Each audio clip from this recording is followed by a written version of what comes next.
What's going on, guys? Welcome back to the DX Gamer Show and my Stardrive Let's Play for Tuesday, April 30th, 2013. My name's OperationDx, and let's go ahead and get episode 5 started. In the last episode, we fought the Driect Council, and they put up a good fight, but it wasn't good enough. And they were the first empire to fall in our Stardrive Let's Play. In this episode, I had planned on engaging the relay devoted, but I'm gonna go ahead and step it back a notch, and we're gonna go ahead and capture a few more planets so that we can solidify our empire a little bit better. The plan is to take down a couple more remnant guarded systems so I can get more planets to basically speed up things and get my research going and all that good stuff. But first, we're gonna send our bomber wing over to a planet of an anomaly that we actually captured earlier, and we left a whole bunch of ground troops on that planet, and the planet's actually really good, so I'm going to go ahead and capture that after I bomb the planet's surface to take out those soldiers.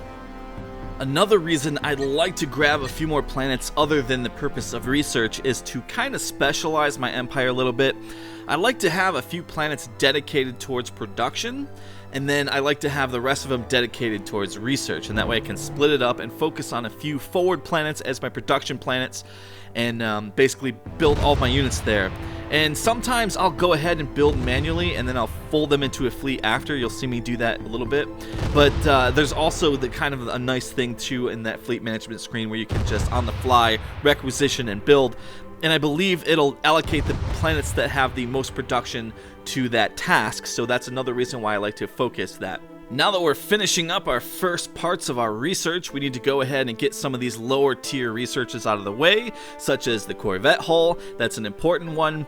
We'll definitely need to get that one up and running, and some other of the advanced technologies I like to get done here, but I'm just taking a look through the tree. So yeah, some shields would probably be good, some basic energy weapon systems, that's perfect, and we'll go ahead and throw those in, and that's good enough for right now, and we'll take a look at the research tree a little bit later on. Now, because I tackle the research tree in a very specific manner in the very beginning of the game, I'm definitely going to be behind the other races in certain technologies. I think they tend to go towards the military type technologies, and I tend to go for the growth type technologies. So I like to get the research up high, get my colony stuff up high, and then there's some other critical technologies we'll need to do to boost production. So, for example, we'll need some food places so that we can dedicate more production towards actual production and less towards food, because largely if you don't have some of those production technologies researched and the farming technologies researched, it's not going to be high enough. And especially when you start getting those higher tier ships and they get pretty expensive, and we want to be able to build them really quickly, so that's something else we're going to focus on for later on. You might notice on the bottom of the info bar I have that planet with the grayed out kind of logo there, and that's basically telling us that in my last save game that I wiped out the Driect Council, I just didn't clear it. Although I did clear it when I did it the first time, I didn't clear it that time. And now we're going to go ahead and we're going to beef up the second group, and this is basically my basic Vulcan fighters. And if you recall, this is a non-modified design. This is basically what comes vanilla with the game as far as the humans. This is their very, very basic fighter, and we're just going to go ahead and just beef up our second group here. But we won't be using these too much longer because these are just not going to cut it. But we're going to try to get away with pretty much filling this group out. And I'm primarily just going to be using this group to take down the remnant guarded systems. We'll see if we can get away with using this group against the relay devoted, but I don't think we'll be able to use it much after that if we can get away with that in the first place. But we're not going to manually build these. We're going to go ahead and let the production planets do that, and that's very simple by hitting requisition and build. And like as I explained before, that's just a great way to do things if you don't want to sit there and babysit and basically not have to manually produce all the stuff on all the planets like you normally would have to do in a 4X game. And I really like that. It's a huge, huge thing, especially for this game because, as I'd mentioned before, it is largely combat orientated. It doesn't have a super, super deep economic structure. I mean, the good foundation is there. It all works, and it's a decent system, but it's all about the action, in my opinion, for this game, and that's fine by me because I absolutely love it. It's kind of how Sword of the Stars 2 kind of should have been, in my opinion, like, except for in a nice 3D environment with 3D battles and stuff. But I really just hated the mission system in that game. I hated the fact that you had to group your ships into a combat unit that could only like travel in a certain sector and guard a certain sector. I hated that you just couldn't send them off to each system like you could in the first game or like every other 4X game that we've ever played. It just was an awkward system, and it was a bad place to like try to alleviate micromanagement. I thought it was it just didn't work for me. Not to mention the absolutely horrendous release date that game was released in. Oh man, the 4X games that we've gotten recently had just depressing. It's just been depressing. So you can imagine how absolutely happy I was when I got a hold of this game, and it wasn't anything like that. It was just a good experience through and through, and I've just enjoyed my time playing Stardrive. And that was another successful engagement, although we have beefed up Group 2, all fighters, but we're just going in here and taking down the last couple of remnant ships, and we got our colony ship coming inbound to capture another planet for our empire, which we desperately need. This gets us on track as we're kind of trailing here behind the Cordrazine and the Valfrin. As you can see on the mini-map, they have captured several star systems, and we only have a couple right now, so hopefully these remnant guarded planets are a little better than what they have, but at this point they should themselves be able to knock down remnant guarded systems, and I haven't looked thoroughly over there to see what exactly they're getting a hold of. The planets I'm getting are good, but they're not absolutely amazing. In fact, I don't think I've seen any ultra riches yet. I would have to look through a little more thoroughly, but we have captured a few here. So we got 4 in the top there and 2 in the bottom here, and one of them was a homeworld, and 2 of them are really good. Actually, 3 of them are really good. Previously remnant guarded systems. And now we're just taking a look around our local star system to make sure that we haven't missed any critical planets, although I probably should use the planet screen to see if there is anything really good. Some of the mediocre ones are pretty good. You just got to kind of check and see what the production level is, what the food level is, if it's worth it, if it's not worth it. So let's go ahead and head over here. Is another remnant guarded system, and I think I'm going to capture this one too. But something you just kind of want to keep in mind is you don't want to capture some of these planets right away until you have certain technologies, because otherwise you may put yourself into a bad situation and even possibly a negative budget. You've got to keep a close tab on certain things before you go ahead and jump the gun and colonize them. That's one of the mistakes that I made when I first started playing this game, was I would just start going around and colonizing everything, but it was a huge mistake.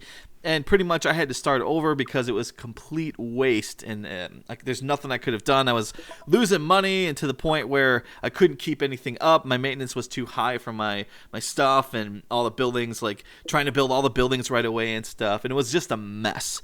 But I've got it all figured out at this point. Actually, I've played the game a whole lot, and I pretty much know what's what and what to do and all that good stuff, and it's a good fun game to play.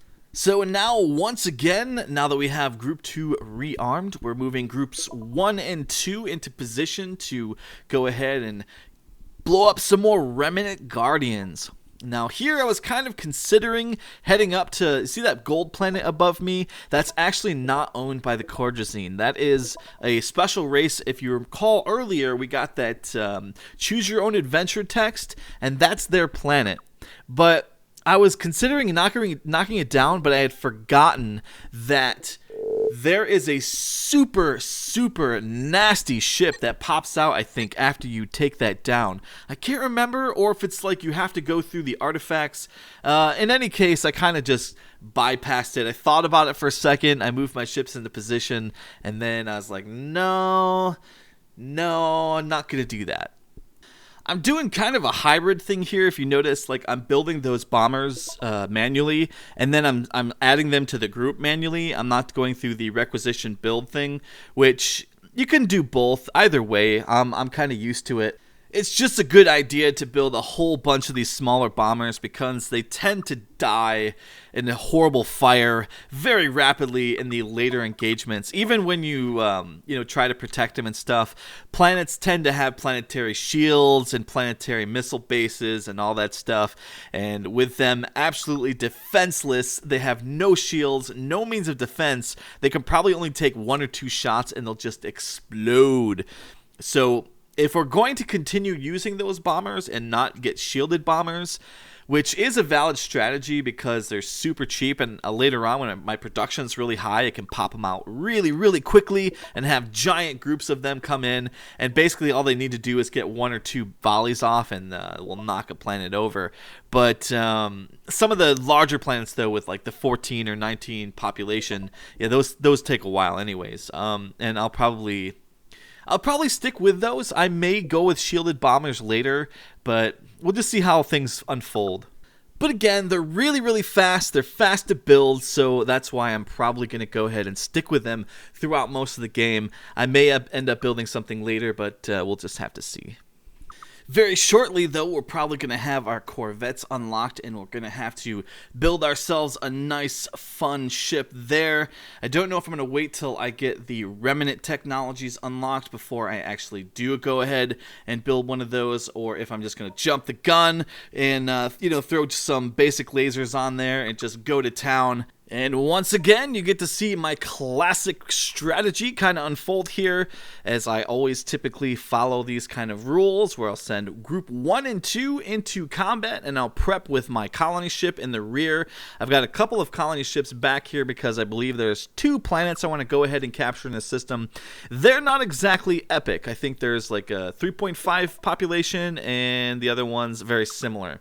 But I figure because that system is, somewhat decent, has decent production, decent food, it's good enough to go ahead and capture early on because it's not going to cause me a lot of problems. And now that I've already got all my transports going and up and running, basically it's not an issue there. And then once again, we're just taking a look there at the fleet creation screen, and all those ships are being built. I was wondering what the crap's going on. That's why I'm checking and seeing what's going on there. And basically, we just have primarily the one planet, our home world, to build these ships at the moment, but I can't wait until we get a couple more of these planets up and running so they can actually do some of the production and I can get things done a little faster. So there is going to be a few minutes of downtime between, big combats and big confrontations and stuff, and I'm pretty much just going to show you guys this real time. So there may be a couple of boring moments. You may consider this episode to be a, somewhat not as entertaining episode, but the big stuff is going to come, and do not worry, I will absolutely complete this to the finish. And hello again, good plant people, the polyps. They want to open borders, and that's fine because they only have one planet and they're just not a threat. You can see on the mini-map there, they only have 1 star system. I don't know if that entails more than 1 planet, but that is 1 star system. And I'm playing into the role of the nice guy race. Well, I wouldn't exactly say nice guy race. I would say honorable, but my backstabbing of the polyps, which is probably going to take place first, should give the Cordrazine that big red flag saying, uh-oh, these guys aren't so good. And I'm pretty sure that should affect their trust meter just a little bit. Right now, the Cordrazine trusts me completely. I mean, why wouldn't they? After all, I haven't done anything to them exclusively. Although I have done some very, very evil things, they should take notice. Perhaps I shouldn't have said this is a boring episode, because actually there's been a lot of action. This is our, 3rd engagement during this episode? We had to bomb that planet, and this is our 2nd remnant engagement. So quite a bit going on, and there's probably going to be stuff going on from here on out. There's probably going to be 1 combat at least each episode. But I decided to go ahead and break my whole 15-minute thing with each episode, because it really doesn't kind of work with this game, because some things just unfold and you got to kind of work through it and show it. So if, 15 minutes comes along and there's like a combat, I have to get all the way through that combat and stuff.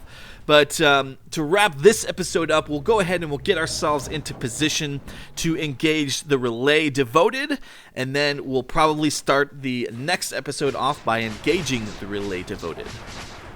And I was thinking to myself, well, I really wanted to engage them immediately after I took down the Dreylock, but the problem is my Empire's too thin right now, and if I just kept going along that course, I'd burn out, and I would actually probably find myself into a long, drawn-out game, and I want to keep this hardcore pace rolling up.